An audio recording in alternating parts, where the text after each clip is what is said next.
নমস্কার বন্ধুরা, জয়ীর সংসারের একটি নতুন ব্লগে তোমাদের স্বাগতম। আশা করি সকলে খুব ভালো আছো, আমরাও ভালো আছি। সকাল সকাল ঠাকুর ঘর থেকে চলে এসেছি রান্নাঘরে। আজকে অভি অনেক সকাল সকাল বেরোবে, সেই জন্য আগে ওর জন্য তো চটপট কিছুটা রান্না করে দিচ্ছি, তার সাথে করে দিচ্ছি মেয়ের স্কুলের টিফিনটা। তাই আগেই সকাল সকাল চলে এসেছি রান্নাঘরে। এখানে আমি একদিকে বসিয়ে দিয়েছি পটল মশলা, আজকে যেহেতু মঙ্গলবার নিরামিষ। আর অন্যদিকে অল্প একটু তেল দিয়ে মাম্মামের জন্য একটু পরোটা করে আলু ভাজা দিয়ে স্কুলের টিফিনটা দিয়ে রেডি করে দিলাম। আর ও স্কুলে যাওয়ার সময়ও অল্প একটু ভাত খাইয়ে দিই, তাই তার জন্যও একটু আলু ভাজা তুলে রেখে ওর জন্য একটু ভাত রেডি করলাম। আর অন্যদিকে এদিকে অভির জন্য কাঁকরোল ভাজা এই সমস্তও রেডি করে নিচ্ছি। খুব ঝটপট করে করতে হচ্ছে, কারণ ট্রেনের টাইম ঠিক মতন বেরোবে। রান্না মোটামুটি হয়ে এসেছে, এখানে আমি একটুখানি চিয়া সিডস খেয়ে নিচ্ছি। আর এদিকে মাম্মামের গাড়িও এসে গেছে, সব কিছু একসাথে একদম চটপট হয়ে যাচ্ছে। এখানে আমি তাই বলছি, মা বলছে যে ছোট যা, না ছোট যার সাথে কাকিমাদের অত ইয়ে নেই। তো দেখে মনে হলো ওই যে যারা রেলে চাকরি করে না, অনেকগুলো জবাই ঠাকুরের চরণে দেওয়া যাবে। গাছ এসেছিল তোমাদের বাড়ি, তখন মনটা ভীষণ ভালো লাগে। আর বৃষ্টি তো প্রতিদিনই হচ্ছে, আর তাও যেদিন যেদিন না হয় ভালো করে মাকে দেখি গাছটাকে ধুয়ে দেয়, তাতে কিন্তু ফুলগুলো সবাই জানে আর ভালো হয়।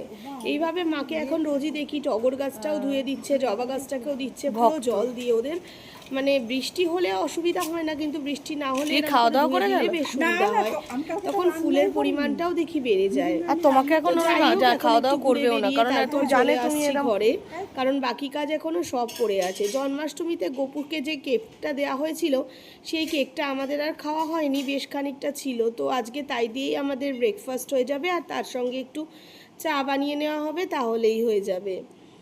আর এখানে যেহেতু এগলেস কেক, অসুবিধা নেই, ঠাকুরকে দেওয়া হয়েছিল, ঠাকুরেরই প্রসাদ, তাই মঙ্গলবার খেলেও কোনো অসুবিধা নেই। তাই এখন বসে বসে একটু খাওয়া হচ্ছে। আর এদিকে আমি একটু বাঁধাকপি বানিয়ে নিলাম। নিরামিষের দিনে দেখবে বড্ড মুশকিল হয়, কি বানাবো এরকম একটা মানে চলতেই থাকে। তো ফ্রিজে বাঁধাকপিটা ছিল, সেটা কেটে সিদ্ধ করে রাখা ছিল। সেটা এত সকাল সকাল হবে না বলে অভিকে আজকে আর দিতে পারিনি, তো সেটা আমি পরে এরমভাবে রান্না করছি। আর দেখবে বাঁধাকপি রান্না করতে বেশ খানিকটা সময় লাগে। গ্যাসের ফ্লেমটা কমিয়ে কমিয়ে ঢাকা দিয়ে দিয়ে একটু ভালোভাবে মজিয়ে না করলে ভালো লাগে না। বাঁধাকপিটা কমিয়ে বসিয়ে রেখে এদিকে আমি একটু গাছগুলোর যত্ন করে নিচ্ছি। গাছের পাতায় আলগা ধুলোগুলো পড়ে, এইভাবে দিলে ধুলোটাও বেশ ধুয়ে চলে যায়, আর একটু বেশ প্রত্যেকটা ডালে ডালে পাতায় পাতায় বেশ জল লাগে। সেই জন্য আমি চেষ্টা করি যে প্রায় প্রতিদিনই গাছগুলোতে এইভাবে একটুখানি জল দিয়ে দেওয়ার।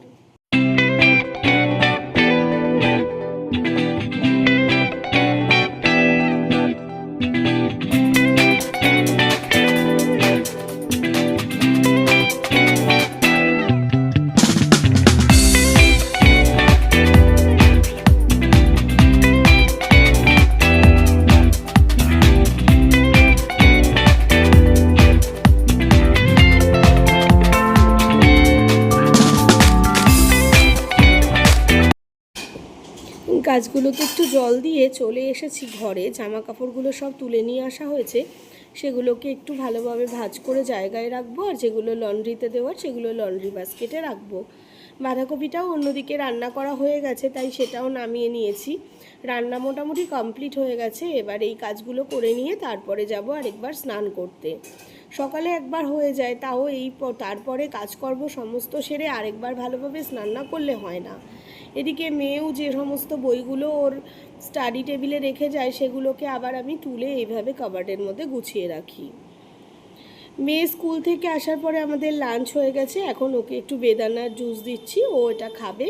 খেয়ে ওকে নিয়ে একটুখানি বলছি যে একটু রেস্ট করে নাও, সন্ধ্যে থেকে আবার পড়তে বসবে। তাই ও এখন এই বেদানার জুসটা আর কি খেয়ে নিল। এবার এখন একটু রেস্ট নেবে, তারপর সন্ধেবেলা আবার পড়তে বসবে। গুড ইভিনিং বন্ধুরা, সন্ধে হয়ে গেছে, এখানে মেয়েও পড়তে বসে গেছে, আর আমি ওদিকে চা বানাতে যাব একটু, আর ওকে এখন সন্ধেবেলার একটু টিফিন কিছু দেব। তো সেই জন্য সারাটা দিন এভাবেই আমার প্রত্যেকটা দিনই কাটে, সকাল থেকে সন্ধে পর্যন্ত। আজকে সেটাই তোমাদের সঙ্গে শেয়ার করলাম। আমার কেন ম্যাক্সিমাম হাউসওয়াইফেরই এইভাবেই প্রতিটা দিন কাটে, সকাল থেকে সন্ধে অবধি। তো আজকে আর রাত্রের ভিডিওটা তোমাদের সঙ্গে শেয়ার করলাম না, সন্ধে পর্যন্তই কিভাবে আমার প্রত্যেকটা দিন কাটে সেটাই তোমাদের সঙ্গে শেয়ার করলাম। আর এদিকে দেখো মেসো থেকে একটা পার্সেল এসে গেছে, তো সেটা এখন আনবক্স করব। তো আগেই করতাম, কিন্তু ওই যে বলেছি না যে মুনিয়া থাকলে মুনিয়া একটু খুশি হয় কি আছে সেটা দেখার জন্য, তো সেই জন্যই রেখে দিয়েছিলাম। তো এখন ওকেও বললাম আয় একটু পড়তে পড়তে এদিকে উঠে আয়। তো এই যে দেখো এই চপার বোর্ডটা কিনেছি, মিশো থেকে নিয়েছি, খুব ভালো হয়েছে জানো। এতটা সুন্দর হবে আমি বুঝতে পারিনি যখন আমি দেখেছিলাম ছবিতে, কিন্তু সামনে পাওয়ার পরে আমি একদম খুবই স্যাটিসফাইড, খুব ভালো হয়েছে। আর একটু চপার বোর্ডটা ভালো না হলে না ভীষণ অসুবিধা হয়, তরকারি কাটা সবই তো এখন এই সবের ওপরেই নির্ভরশীল। তো এখানে আবার মাম্মাম এসে পড়তে বসে গেছে। আজকের ভিডিওটা এই অবধিই থাকলো, তোমাদের ভালো লাগলে তোমরা একটা লাইক করো, যারা চ্যানেলটা সাবস্ক্রাইব করোনি তারা সাবস্ক্রাইব করো।